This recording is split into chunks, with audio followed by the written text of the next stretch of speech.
एक दिन दोपहरिया के बाद हम वो स्ट्रीट के कोने से गुजर रहे थे कि हमने देखा कि वहां पर पुलिस चौकी के सामने बहुत से लोग इकट्ठा थे।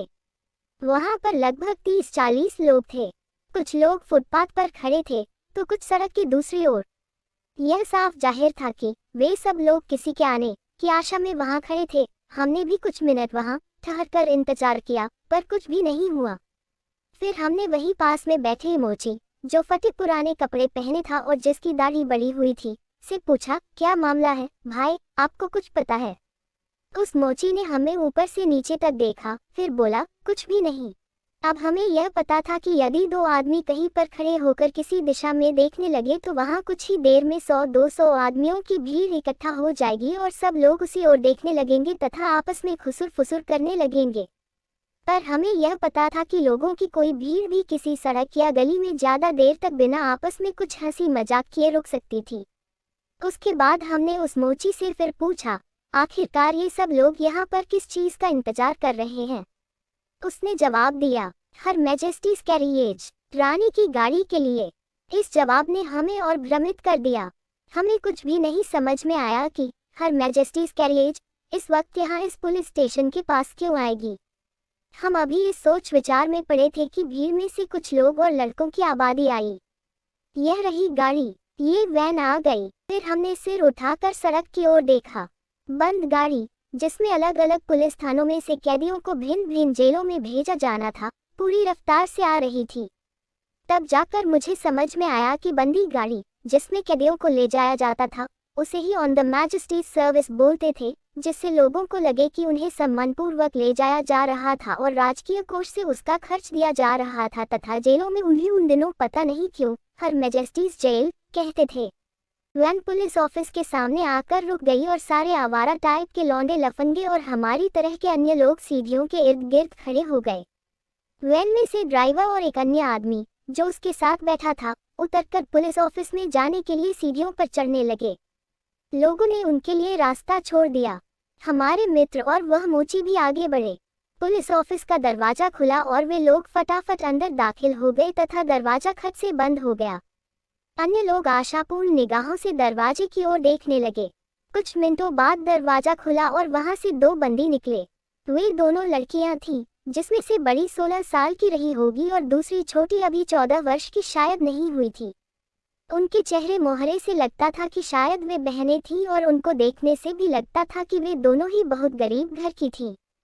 पर उन दोनों ने उस वक्त सस्ते व भड़कीले कपड़े पहने हुए थे और पुलिस ने उन दोनों को एक ही हथकड़ी से जकड़ रखा था। छोटी वाली लड़की बहुत बुरी तरह रो रही थी, इसलिए नहीं कि उसका कोई असर पड़े या दिखाने के लिए, बल्कि इसलिए कि वह बहुत शर्मिंदा थी। उसने अपना सिर अपने रुमाल में छुपा रखा था और वह बहुत दुखी प्रतीत हो रही थी। एमिली, यहाँ पर तुम्हें कितने दिन रखा जाएगा? लाल मुंह वाली एक महिला ने भीड़ में से चिल्लाकर पूछा। 6 हफ्ते की कैद बमशकत, बड़ी बहन ने कुछ हंसते हुए उत्तर दिया। और यह स्टोन जग से बेहतर है, सेशन की डील मिल से बेहतर है और यह बिला है जो पहली बार जेल जा रही है। अपना सिर उठाओ बेबी, उसने कुछ हंसते हुए कहा और अपनी छोटी बहन के चेहरे पर से रुमाल हटा दिया। अपना सिर ऊपर उठाओ और उन लोगों को दिखाओ।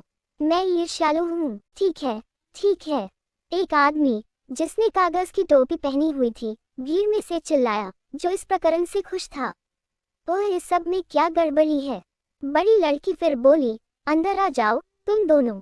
ड्राइवर बीच में बोला, कोचमैन, तुम कोई जल्दी नहीं करना और याद रखना, मैं कोल्ड बाथ कोर्ट में बड़े से घर में, जिसमें अच्छा लॉन हो और सामने गार्डन में ऊंची दीवार हो, में रहना चाहूंगी। हेलो बेला, तुम यह क्या कर रही हो? तुम तो मेरी बाह ही उखाड़ दोगी। वह भीड़ की आंखों से बचने के लिए जल्दी से कोच की सीढ़ियों पर चढ़ गई थी तथा एक ही हथकड़ी से बंधी रहने के कारण बड़ी बहन का हाथ भी जोर से खींचा जा रहा था और वे दोनों फिर किसी तरह से खींच-तान कर गाड़ी में बैठ गई। इन दोनों लड़कियों को इनकी अधम और लालची माँ ने सड़कों पर खाने कमाने के लिए फेंक दिया था, चाहे जिस प्रकार से वे रहें। जो पहले बड़ी बहन करती थी छोटे छोटे अपराध, वही अब वह छोटी बहन से करवाती थी। एक ट्रैजिक ड्रामा, पर उसका कई बार मंचन होता था। खुदा जाने उनका क्या भविष्य होगा। आप लंदन की पुलिस और गलियों की ओर देखिए, ये सब चीजें आम हो गई हैं और इनकी ओर शायद ही कोई ध्यान देता है। इन लड़कियों या लड़कों की अपराधी प्रवृत्ति इतनी तेजी से बढ़ेगी जैसे कि प्लेग जैसी महामारी। ये अधिकतर अकेली होती हैं, समाज द्वारा तिरस्कृत व उपेक्षित, और न ही इनके ऊपर किसी को दया आती है। फिर और कैदी लड़के हैं 10 साल या इनसे ऊपर की उम्र के, पर अपराध की दुनिया में ये इतने पक्के हो चुके हैं जैसे कोई 40-50 साल ही हो। ये लोग बड़ी ही आसानी से जेल चले जाते हैं क्योंकि उन्हें पता है कि वहां पर रहने खाने को तो मिल ही जाएगा और भयानक सर्दी से भी बच जाएंगे। इन लोगों का भविष्य बर्बाद हो चुका है। वे चरित्रहीन हो जाते हैं, उनके परिवार नष्ट हो जाते हैं, उनके पहले जुर्म के साथ ही। तथापि हमारी जिज्ञासा शांत हुई थी। पहले दल ने हमारे ऊपर जो छाप डाल दी वही काफी था। भीड़ तितर बितर हो गई। बंदियों वाली गाड़ी चली गई जिसमें वे अभागे लोग बैठे थे और हमने उसे फिर कभी नहीं देखा।